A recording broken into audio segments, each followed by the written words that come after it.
Is know someone, are related to someone, or have personally battled drug addiction.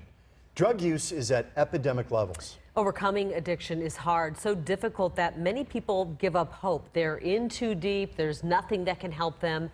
Those are pretty common thoughts of many addicts. But tonight, a story of hope. An Arizona man addicted to meth for more than a decade turns his life around from rock bottom to recovery. Here's Jack's story.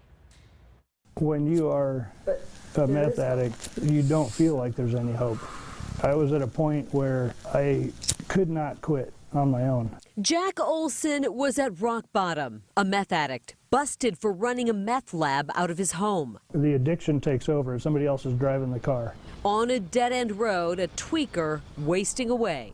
I'm 235 right now. I weighed 172 when they weighed me in the jail at 6'3". He lost his house, his business, and was behind bars in Tent City. I was wearing stripes and pink underwear. The summer of 2001, he started serving his 9-month sentence, and halfway through, he says Sheriff Arpaio walked through the yard and said something that changed Jack's life. Somebody hollered out, "Hey Joe, why you gotta treat us like animals?" And he said, "Hey, I didn't ask you to come here. If you don't like it, you don't have to come back." And that was it. That simple phrase hit Jack like a ton of bricks. That's what clicked in my head.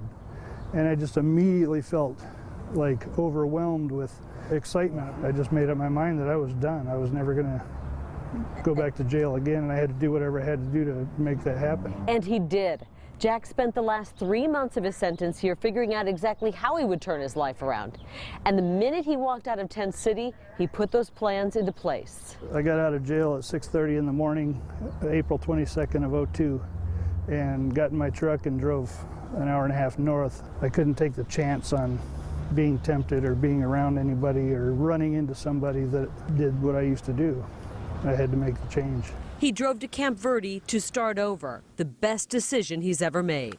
Completely disassociate yourself with anything and everybody in that life. That's the only way to do it. You can't be friends with somebody that does meth if you're a meth addict. You can't. You have to start over. He met his wife 4 months later. Connie has been his rock, keeping Jack on track with his recovery. Combined, they had 4 kids before they met, and they adopted 4 more.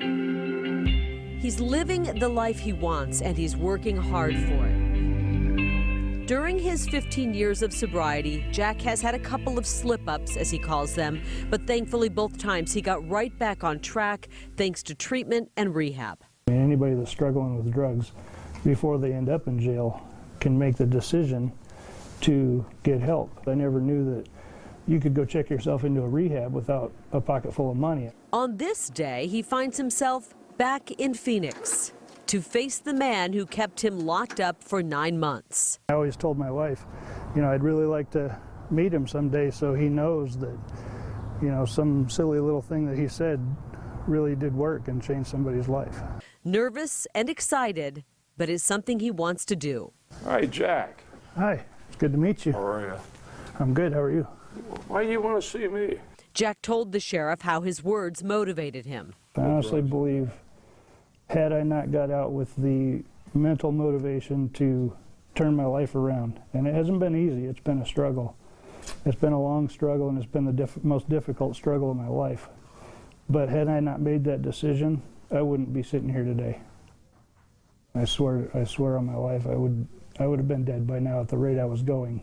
A thank you many years in the making for a man who doesn't normally hear it. You kind of made my day today. I do have a lot of negative stuff. A positive meeting between a lawman and a former inmate. You know, Jack, you could be my grandkid. What are you, about 62?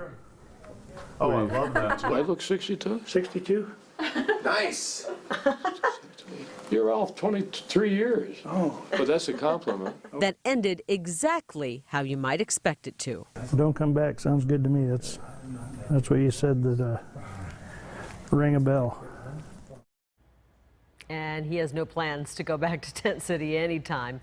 Jack says he truly believes recovering addicts have to be willing to relocate, find new friends, even isolate from family members if they are using drugs. And he even quit one job in his time since he's been in Tent City when he found out a coworker was a user. He says he can't take any chances with his sobriety.